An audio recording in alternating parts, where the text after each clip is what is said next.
Yeah, they should be interpreting it exactly the way they are, that his son is a and they don't get along anymore, even though the dad is actually very sweet.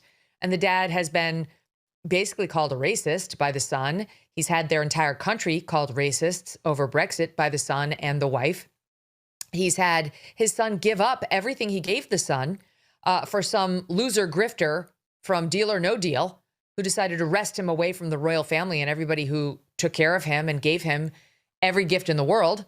So, I mean, I think I'd be angry if I were King Charles, but he doesn't sound like he's angry. All the reports about him are that he's extremely forgiving of Prince Harry, but he's such a spoiled brat son that he's decided to villainize his own dad. She's in his ear, naturally. And I don't know about reconciliation because it doesn't seem like the, Duke and Duchess of Duplicity are into it.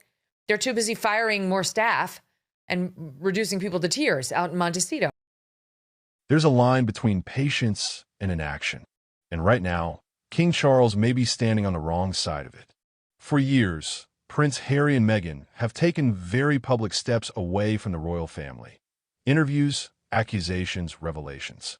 And through all of it, King Charles has remained largely silent. The real question now isn't what Harry is doing. It's this: why is the king doing nothing? Look at the pattern. Major public interviews. A memoir revealing internal tensions. Ongoing criticism directed at the institution itself.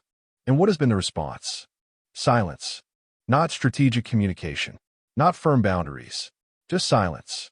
And that silence is starting to raise more questions than the actions themselves.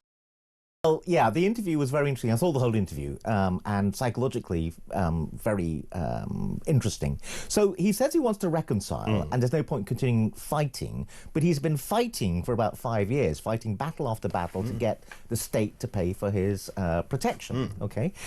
So he's the one doing all the fighting, and the interview was very interesting because it happened just shortly after the announcement, the court announced. So he was clearly shell-shocked. He looked like he was like kind of recovering from the thing. So it was a very emotional interview. But for him to say things like, he said, I wish someone had told me before that actually there was no chance we had of winning. Well, you sure, Harry, that your lawyers didn't tell you? They would have told him. And you didn't realise or were in denial. But the other thing that was really weird was he did a rough back-of-the-envelope calculation that it costs about $1 million a year, he said. He said the press said it was 20 million. He said it's about 20 times less. So He did. back of the envelope, it's about $1 million. Well, he can afford $1 million himself, right? Yes. But he kept saying that basically the state has access to intelligence. This is what he was hinting at, that any private security wouldn't have access to that kind of intelligence. And that's why he's saying, is my life's in danger. This was the theme. My life's in danger. The royal family is stopping me having proper state protection. So basically, the elephant in the room in the interview was the royal family is trying to get me killed. Okay, that's what he's kind of saying between the... Critics argue that Harry's public statements damage the reputation of the monarchy, an institution built on stability, discretion, and unity. From that perspective, King Charles has a duty to protect the crown, even if it means drawing a hard line.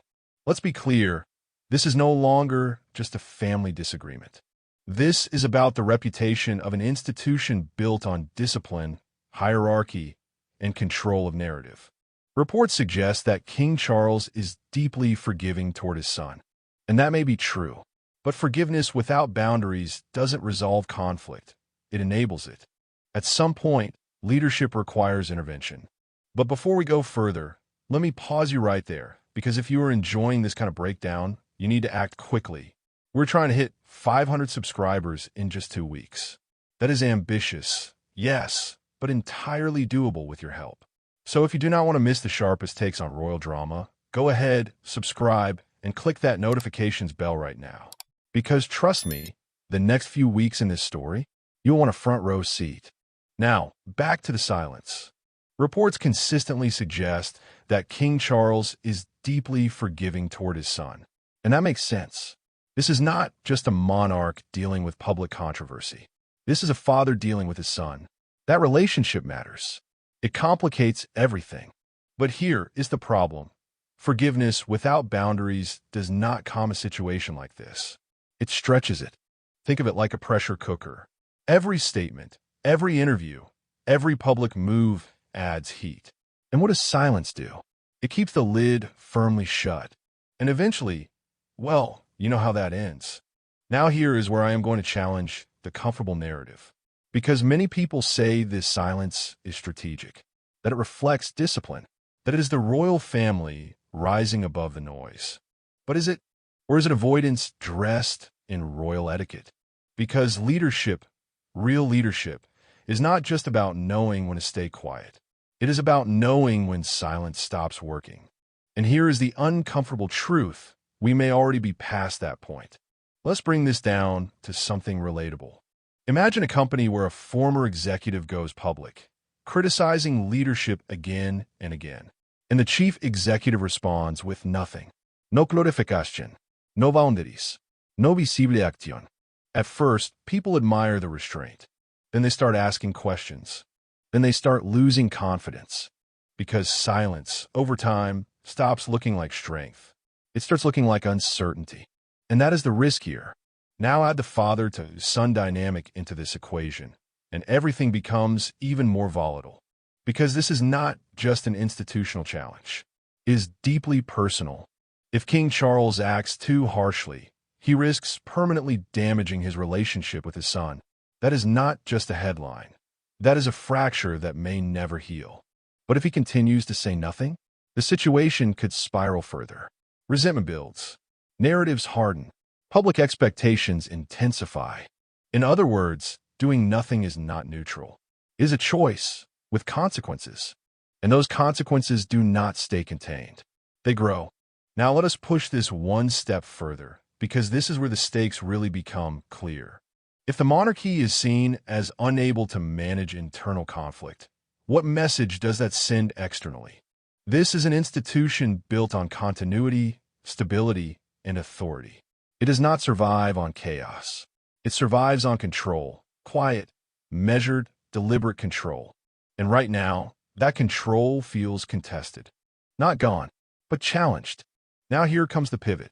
Because the question is no longer, should King Charles stop Harry? That is too simplistic.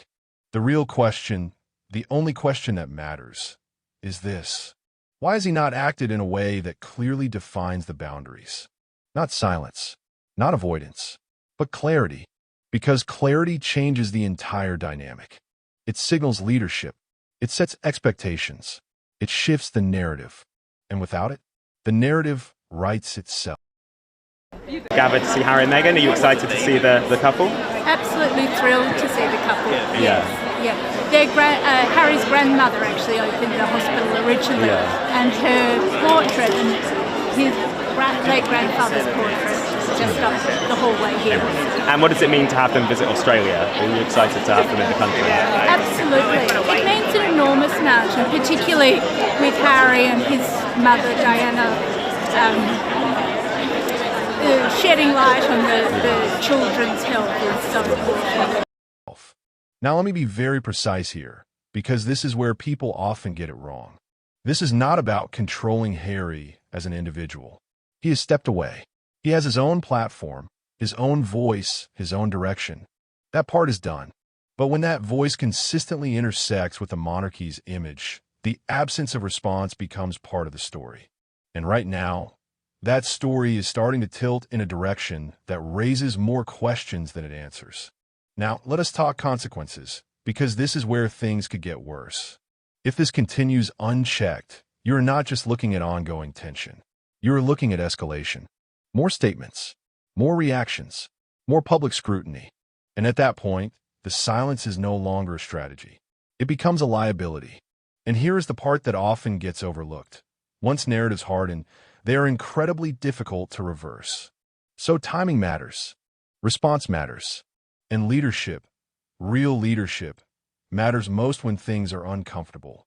Now, let's bring this full circle. King Charles is balancing two roles that do not always align, monarch and father.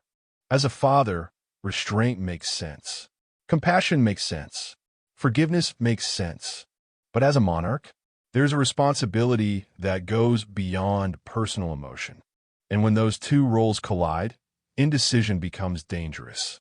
Because if he does not address this situation correctly, carefully, but clearly, the outcome could be worse than the current tension. It could become permanent division. And that is not just a family issue. That is a legacy issue. Now, here's where you come in. If you found this breakdown sharp, insightful, and just the right amount of bold, go ahead and like the video. And if you want more content that cuts through the noise without the fluff, make sure you subscribe and click the notifications bell so you do not miss what is coming next. Thank you for watching the Sussex Files, where silence is never just silence.